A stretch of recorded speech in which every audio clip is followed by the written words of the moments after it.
আসসালামু আলাইকুম স্যার।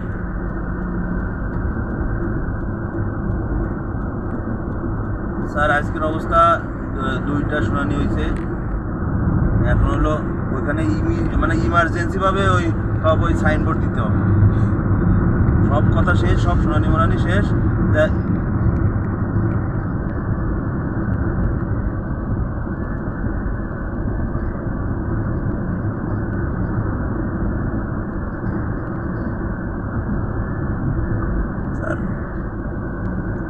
অফিসে টাকা নাই স্যার, আমরা ইমার্জেন্সি করে সব কিছু করছি, অফিসে টাকা নাই। এখন ওই জায়গায় তো